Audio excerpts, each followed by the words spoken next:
హర్ష సాయి గారు అందరు మీడియాని మేనేజ్ చేస్తున్నారు, అందరికి చేస్తున్నారు, మిమ్మల్ని కాంటాక్ట్ కాలేదంటున్నారు.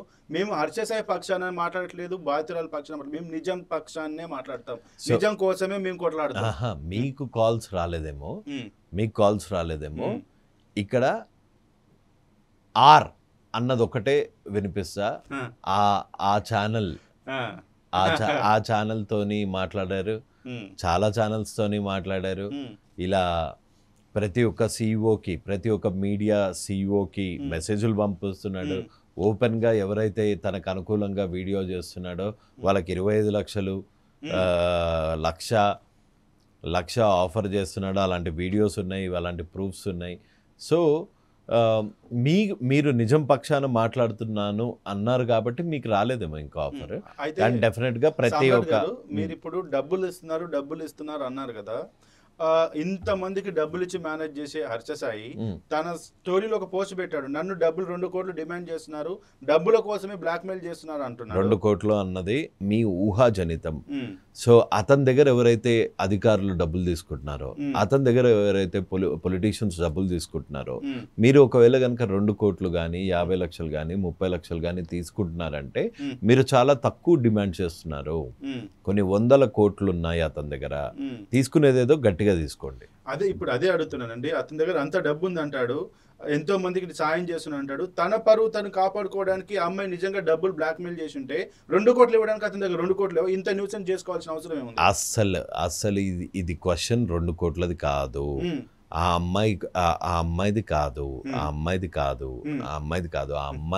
ఆ అమ్మాయిని ఇంటెన్షనల్ గా ట్రాప్ చేసి ఆ అమ్మాయితోని ఈ రిలేషన్కి మీరు ఈ బత్తాయి వదిలిన బత్తాయి వీడియోస్ చూడండి, అందులో ఈ రిలేషన్కి ఒక పేరు ఇవ్వండి అంటుంది.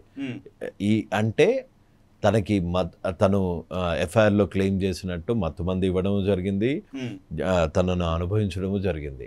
సో ఆబ్వియస్గా అనుభవించిన తర్వాత ఎక్కడో అక్కడ దీన్ని కౌంటర్ చేయడానికి, లేకపోతే దీన్ని ఒక కంక్లూషన్ తీసుకురావడానికి అమ్మాయి ప్రయత్నాలు చేసి ఉంటుంది. అప్పుడే ఈ మాట వస్తుంది. ఆయన నమ్మి వచ్చిన అమ్మాయి ఆడియో, నీకు ఒక క్రిమినల్ ఇంటెన్షన్ లేకపోతే నువ్వెవరికి కాల్ అన్నా రికార్డ్ చేస్తావా? అండ్ నువ్వు ఎప్పుడైనా కాల్స్ రికార్డ్ చేసావా? నేను మీకు ఈ పర్సనల్ క్వశ్చన్ అడుగుతున్నాను, మీరు ఎప్పుడైనా ఎవరిదన్నా కాల్ రికార్డ్ చేశారా? లేదు, చేయను. మీరు చేశారా? నేను చేయలేదు. కానీ ఒక క్రిమినల్ ఇంటెన్షన్ లేనిది, ఒక క్రిమినల్ యాటిట్యూడ్ లేనిది, ఒక క్రిమినల్ ఇంటెన్షన్ లేనిది ఎవడైనా కాల్ రికార్డ్ చేసేటోడు నేను ఇంత చెడ్డోన్ని అని కాల్ రికార్డ్ చేసుకుంటాడా? నేను ఒక నీచుణ్ణి, మా యొక్క నీచుడు అని ఎవడన్నా కాల్ రికార్డ్ చేసుకుంటాడా? చేసుకోడు. సో వీడు కూడా అలాంటివి ఏమి ఉండవు.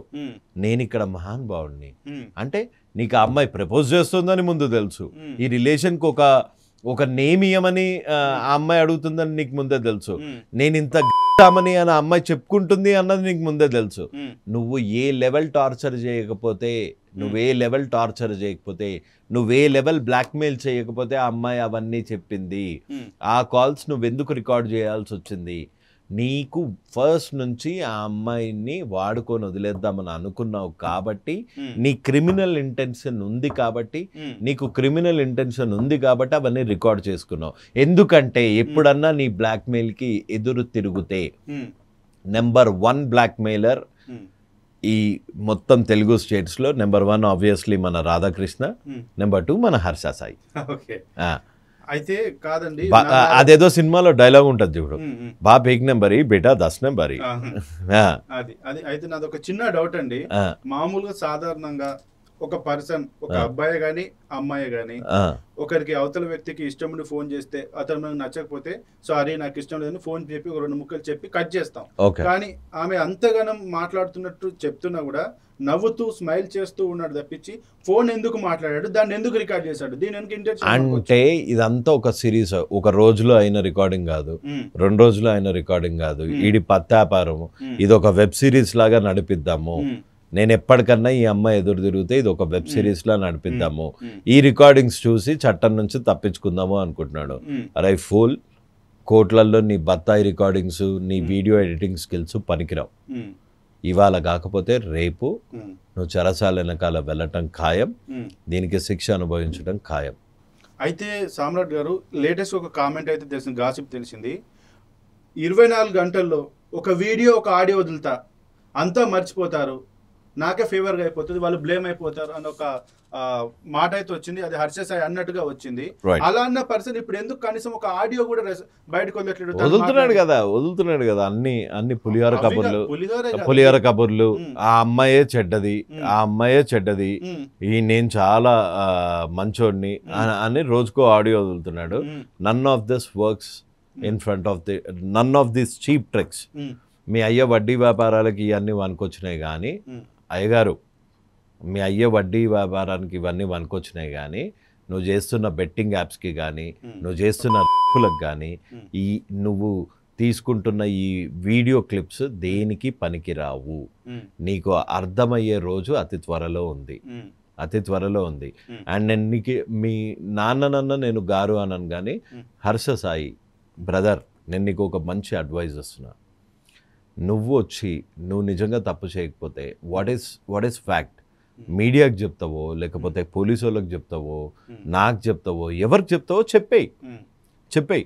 నీకు ఒక మంచి బ్రిలియంట్ ఫ్యూచర్ ఉంది, నీకు ఒక మైండ్లో డబ్బుల గురించి నీకు ఒక సైబర్ టెర్రరిస్ట్ ఉన్నా ఇప్పటికైనా మారు.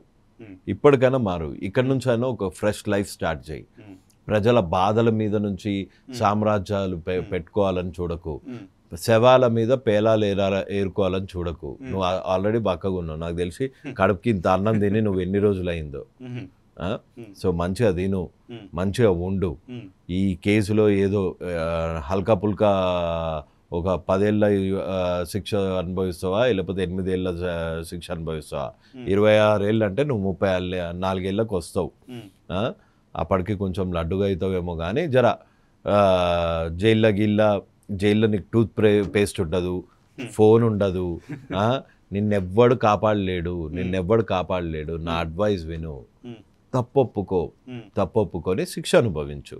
8 ఏళ్ళు నువ్వు మంచిగా ఉన్నావు అనుకో, అక్కడ కూడా ఈరోజు మేఘం వర్షించింది, వాన పులికించింది, ఖైదీలందరూ నన్ను అడిగారు నీకెలా ఈ పత్తాపారం అక్కడన్నా ఆపి నువ్వు కరెక్ట్గా ఉండి కరెక్ట్గా రాళ్ళు కొట్టి లేకపోతే కరెక్ట్గా వడ్రంగి పనులు చేస్తే నిన్ను ఒక గుడ్ బిహేవియర్ లాగా 6 ఏళ్ళకో 7 ఏళ్ళకో వదులుతారు. 32 ఏళ్ళకి వచ్చి అప్పుడన్నా నువ్వు వదిలేసిన ఇంజనీరింగ్ డిగ్రీ కంప్లీట్ చేస్తే నీకెంతో 10,000 15,000 20,000 అప్పటి స్టాండర్డ్లో ఎంతో అంత శాలరీ వస్తుంది. నువ్వు అప్పుడన్నా అన్ని మూసుకొని పని చేయి. అంతేగాని ఈ మేఘం వర్షించింది ఒక పేదవాడికి ఇవాళ ఇస్తున్నాం సర్ప్రైజ్, 20,000తో సర్ప్రైజ్ ఏందిరా? 1 లైఫ్ మారుతుందా 20,000తో?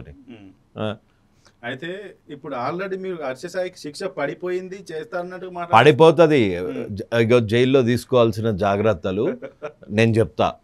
టూత్ పేస్ట్ ఉండదు, చల్ల నీళ్ళతో స్నానం చేయడం ఈ పరారీలు ఉన్నప్పుడే అలవాటు చేసుకో. జైల్లో కెమెరాలు ఉండవు, జైల్లో యూనిఫామ్ వేసుకోవాలా, ఎందుకంటే నువ్వు రిమైండ్కి పోయి మళ్ళీ వచ్చేటోనివి కాదు, అటే పోయేటోనివి. సో యూనిఫామ్ వేసుకోనికి రెడీగా టైంకి లేవటం నేర్చుకో, టైంకి పని చేయడం నేర్చుకో, టైంకి చిప్పబట్టుకోవడం నేర్చుకో.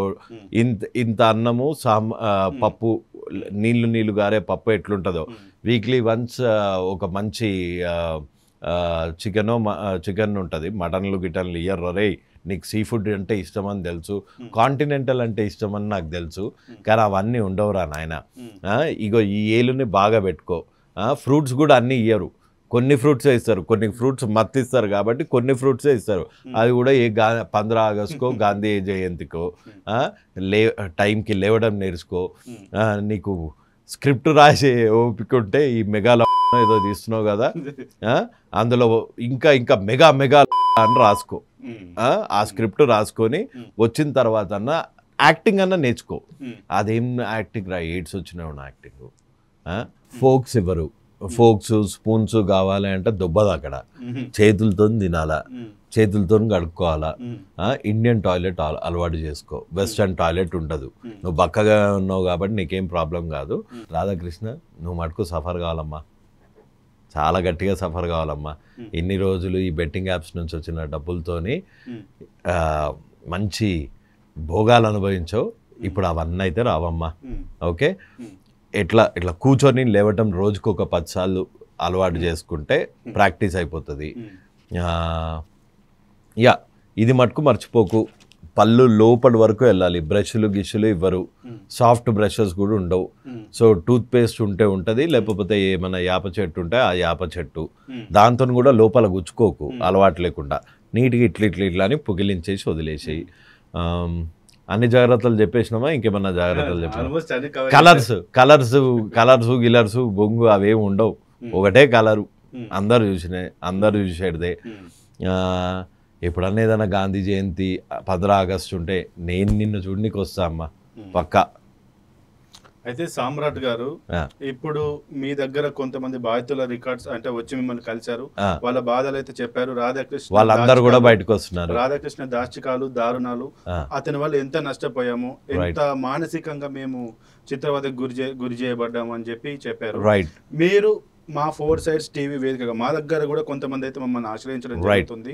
ఎందుకంటే గత కొన్ని రోజులు 2 రోజులు ఎప్పుడైతే ఈ కేసు బయటకు వచ్చిందో అప్పటి నుంచి మా దగ్గర కూడా మమ్మల్ని కొంతమంది అప్రోచ్ అయ్యి ఉంటారు. మాకు వార్నింగ్ కాల్స్ వస్తున్నాయి, మేము వాటిని అలానే ఎదుర్కొంటూ మా ఇంకా ఎక్కువ. సో ఎవరైతే పొలిటీషియన్స్ కానీ ఎవరైతే అఫీషియల్స్ కానీ ఈసారి వెనకాల ఉన్నారో, this is the time to disown in sir. And మీకు వాడిచ్చేది చిల్లర, ఆ చిల్లరతోని మనకేం కాదు. ఇట్లాంటి పెద్ద స్కామ్స్టర్స్తోని మనం అసోసియేట్ కావద్దు. సో ప్లీజ్ డిజోన్ హిమ్ అని చేతులు జోడించి రిక్వెస్ట్గా అడుగుతున్నా. ఓకే, ఇక వ్యూయర్స్, మన 4 Sides టీవీ తరపున గత ఈ కేసు ఎప్పుడైతే వెలుగులోకి వచ్చిందో అప్పుడు ఇందులో నిజాలు మనకు దృష్టికి వచ్చాయి. వాటిని వెతికే పనిలో భాగంగా మనం ఇటు హర్ష సాయి తరపు నుంచి తన బ్యాక్గ్రౌండ్ ఏంటి, తన పొలిటికల్ సపోర్ట్ ఏముంది, అతను ఇంత షార్ట్ టైం పీరియడ్లో ఇంత ఆస్తి ఎలా సంపాదించుకోగలిగాడు, అతనికి ఇంత ఫేమ్ ఎలా వచ్చింది, తన యొక్క బెట్టింగ్ బ్యాక్గ్రౌండ్ ఏంటి, హవాలా బ్యాక్గ్రౌండ్ ఏంటి, తన ఫాదర్ చరిత్ర. హవాలా ఐ లవ్ దట్ సబ్జెక్ట్. హవాలా అన్నారు కాబట్టి మళ్ళీ వస్తున్నా. ఓకే, హవాలా బాబు, బైబిట్, హవాలా, నీ ఆడియోలు కూడా నా దగ్గర ఉన్నాయమ్మా హవాలా గురించి. హవాలా చేస్తారు, వాళ్ళు హవాలా చేస్తారు, వీళ్ళు హవాలా చేస్తారు, బిట్ కాయిన్ లాగా చేస్తారు, 4Xలో నుంచి ఇంటికి బ్యాగులు వస్తాయి. ఏదో పత్తి వ్యాపారం లాగా ఏదో చెప్పినావు. ఏం చెప్పినావు అమ్మా నువ్వు? ఎవడన్నా నోవాటెల్లో క్యాష్ బ్యాగులతో వెళ్తాడా? నేను నోవాటెల్ లోపల తీసుకున్నాడు, రూమ్ లోపల తీసుకున్నాడు అని నేను చెప్పిన అనరా నీకు? గుమ్మడికాయలు దొంగ ఎవరు అంటే భుజాలు అనుకుంటావు బాబు. నువ్వు తీసుకున్నది దాన్ని నీ యాప్లో నుంచి, నీ ఇల్లీగల్ బెట్టింగ్ యాప్, నీ లోటస్ 365 యాప్లో నుంచి దాన్ని బైబిట్లోకి మార్చి కాట్రాజ్ అనే యూట్యూబర్ని మీడియేషన్ పెట్టి పాపం వానికి 2 లక్షలు ఇస్తావురా. నువ్వేమో 80 లక్షలు తీసుకుంటావు, వానికి 2 లక్షలు ఇస్తావు. కాట్రాజ్, నీ 2 లక్షలు నువ్వు అది కనుక బయట పెట్టలేదు అనుకో, నువ్వు కూడా పోతావు అస్సాం. అర్థమైందా కాట్రాజ్? ఓకే, కాట్రాజ్ ఎటువంటి కక్ష లేదు. వాడిని కూడా చూసిన, ఆ బ్రోకర్, ఆ లోటస్ 365 బ్రోకర్, వాడు కూడా పోరోడు, 27 ఏళ్ళ పోరోడు, 80 లక్షల క్యాష్. దాన్ని ఆ లోటస్ 365 నుంచి బైబిట్కి తీసుకెళ్ళి బైబిట్ నుంచి యూఎస్డి చేసి, యూఎస్డి అంటే యుఎస్ డాలర్స్ చేసి, ఆ యుఎస్ డాలర్స్ని క్యాష్ చేసినట్టు చేసి హవాలా డబ్బులు నీ ఇంటికి తెచ్చుకొని హైదరాబాద్ నోవాటెల్ దగ్గర మంచిగా తీసుకొని మంచిగా పోయినావు. సీసీటీవీ డేట్ టైము చెప్తా, సీసీటీవీ ఫుటేజ్లో దొరకవా నువ్వు? సీసీటీవీ ఫుటేజ్లో దొరకవా నువ్వు? డేట్ టైమ్ చెప్తే ఏదో ఇంటర్వ్యూలోకి పోయి నోవాటెల్లో 10,000 ఉన్నా 10,000 ఎక్కడి నుంచి వచ్చినాయని అడుగుతారు, ఇవి అడుగుతారు. నువ్వు ఈ సొల్లంతా చెప్తే విననికి నేను యాంకర్ని కాదు, తెలుసుగా నా పేరు. అయితే సామ్రాట్ గారు, ఇందులో ఇంకొక క్వశ్చన్ మర్చిపోయానండి. సారీ, మనకు విక్టిమ్ ఏదైతే ఎఫ్ఐఆర్లో మెన్షన్ చేసిన ఇంకొక నేమ్ ఉందండి. అతను కూడా ఒక YouTube influencer, so called Harsha సాయికి ఫ్రెండ్, అతన్ని కూడా కలిశాడు, ఇమ్రాన్ ఖాన్. అతనికి ఇతనికి పరిచయం ఏంటి? అతని ద్వారా ఇతను బయట నుండి వ్యవహారం. ఇమ్రాన్, ఇదేంటంటే కర్మ ఇస్ బూమరాంగ్ అన్నట్టు, అతను ఒక ప్రముఖ ఛానల్లో ఇంటర్వ్యూ ఇస్తూ నన్ను ఒక బ్లాక్ మెయిలర్ లాగా చిత్రీకరించాలనుకుంటున్నాడు. కానీ ఇప్పుడు చూసినా కదా, దేవుడు ఉంటాడు, దేవుడు ఉంటాడు, ఆయననే ఇరుక్కున్నాడు. నాకు ఇమ్రాన్ మీద కంప్లీట్ సింపతి ఉంది. Imran, all the best, all the best. నీకు తెలుసు నేను నిన్ను ₹1,00,000 అడిగానా లేదా, నీకు తెలుసు నేను నిన్ను ఇరికించాలని ట్రై చేశానా లేదా అని. నిన్ను నమ్మిన పాపానికి ఇంత దూరం జూమ్ కాల్లో ఏదో ట్రై చేసినావు, వర్కౌట్ కాలే. కానీ కర్మ అన్నది ఉంది. దేవుడు అన్నాడు, రాముడు ఉన్నాడు, అల్లా కూడా ఉన్నాడు. మా రాముడు నన్ను కాపాడిండేమో, ఏమన్నా అనుకో, నువ్వు మటుకు ఇరుక్కున్నావు బ్రదర్. Please disown him.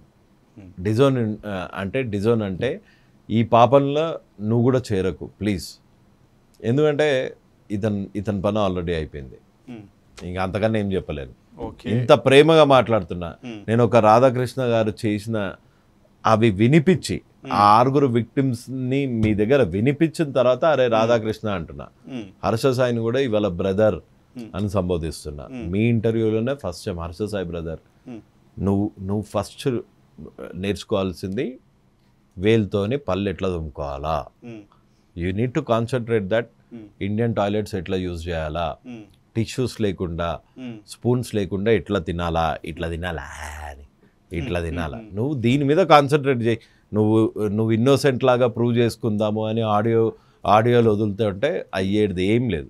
యువ సామ్రాట్ గారు, ఇప్పుడు హర్ష సాయి పేరు మీద ఒక కేసు అయితే అయ్యింది, రేప్ కేసు అయింది, రైట్? సో ఇప్పుడు ఉన్నట్టుండగా ఒకవేళ హర్ష సాయి కనుక దొరికితే, పోలీసులకు దొరికితే, అతను ఎలా రెస్పాండ్ అవుతారు అనేది మీ నోట్ తోటి హర్ష సాయి వాయిస్ లో. సార్, ఈ రేప్ అన్నది నువ్వు తింగర్ అవుతాడు, ఎందుకు నవ్వుతాడో ఆయనకే తెలియదు. ఇది ఈ రేప్ అది హర్ష సాయి చేశాడు కాబట్టి అది చాలా కింద స్థాయిలో ఉంది. నేను చేయకపోతే ఇంకో 5 వచ్చి చేస్తారు అని అంటాడు. అంత ఇడియట్ వాడు. ఓకే ఓకే ఓకే ఓకే ఈ సందర్భంగా హర్ష సాయి వాయిస్తోనే హర్ష సాయికి మీరు ఏం మెసేజ్ ఇస్తారు? నేను హర్ష సాయికి ఏం మెసేజ్ ఇవ్వాలి చెప్పే కదా. జైల్లో తీసుకోవాల్సిన జాగ్రత్తలు ఏంటి అంటే, చేతితో మొహం కడుక్కోవడం, వేలుతో మొహం కడుక్కోవడం నేర్చుకోవాలి. అలాగే అక్కడ వెస్ట్రన్ టాయిలెట్స్ ఉండవు కాబట్టి పంగ జాపి కింద కూర్చోవడం నేర్చుకోవాలి. మేఘం వర్షించింది, నేల పులకించింది, ఇలాంటి బొంగులో డైలాగులు అసలు వాడకూడదు. అన్నీ మూసుకొని చల్ల నీళ్ళతో స్నానం చేయాలి. ఫ్రూట్స్ కూడా అప్పుడప్పుడు గాంధీ జయంతికి ఆగస్ట్ 15కే ఇస్తారు కాబట్టి పెద్ద పెద్ద డిమాండ్లు ఇవ్వకూడదు. ఫోక్స్, స్పూన్స్ హానికరం కాబట్టి చేతితో తినటం అలవాటు చేసుకోవాలి. చికెన్లు, మటన్లు అడిగితే తంతరు. అయితే వీక్షకులారా, మనం ఈ కేసు ఎప్పుడైతే హర్ష సాయి కేసు ఎప్పుడైతే స్టార్ట్ అయిందో, అన్ని సోషల్ మీడియా, అన్ని మెయిన్ స్ట్రీమ్ మీడియాల కంటే ముందుగా మనమే దీన్ని ఫస్ట్ టెలికాస్ట్ చేసాం, దీని మీద పోరాడుతున్నాం. నిజాన్ని నిర్భయంగా, ఎలాంటి ఒత్తిడులకు తలగ్గకుండా, ఎలాంటి ప్రలోభాలకు లొంగకుండా మనం ముందుకెళ్తున్నాం. దీని గురించి లోతుగా మన అధ్యయనం అయితే చేస్తున్నాం, పరిశోధన చేస్తున్నాం. దానికి తగ్గట్టుగా సాక్ష్యాధారాలను కూడా సంపాదిస్తున్నాం. మన వద్దకు బాధితులు వస్తున్నారు. అలాగే మన వెంట యువ సామ్రాట్ గారు కూడా వస్తా అంటున్నారు. వారి వద్ద కూడా కొన్ని ఆధారాలు ఉన్నాయి. ఫోర్ సైడ్స్ టీవీ సాక్షిగా మనతో పాటు యువ సామ్రాట్ గారు కూడా మనకు సహకారం అందిస్తూ అంటున్నారు. సో ఇందులో నిజాలు ఏంటి, దోషులు ఎవరు, ఆ దోషులకు ఖచ్చితంగా దోషుల వెనుక ఎవరు దాగి ఉన్నారు, వాళ్ళకి ఎవరు సపోర్ట్ చేస్తున్నారు, వాళ్ళందరి పని చట్ట పరిధిలో, చట్టం దృష్టికి తీసుకెళ్లి వాళ్ళకు చట్ట ప్రకారం ఎలాంటి శిక్ష వేస్తారో దాన్ని మనం ఖచ్చితంగా నెరవేర్చుకుందాం. మనం 4 సైడ్స్ టీవీ ఎప్పుడు కూడా బాధితుల పక్షాన్నే ఉంటుంది, నిజాం పక్షాన్నే ఉంటుంది. సత్యం భగవంతుని కన్నా గొప్పది అనే శీర్షికను నమ్ముతూ ఆ మహాత్మా గాంధీ బాటలోనే నడుస్తూ ఉంటుంది. సో ప్రేక్షకులారా, ఈ హర్ష సాయి కేసు గురించి మరిన్ని సాక్ష్యాధారాలతో మరోసారి మరి ఒక గెస్ట్ తో ఇంటర్వ్యూలోకి వస్తాను. కలుస్తాం. సెలవు. థ్యాంక్ యూ యువ సామ్రాట్ గారు. Thank you sir. Thank you.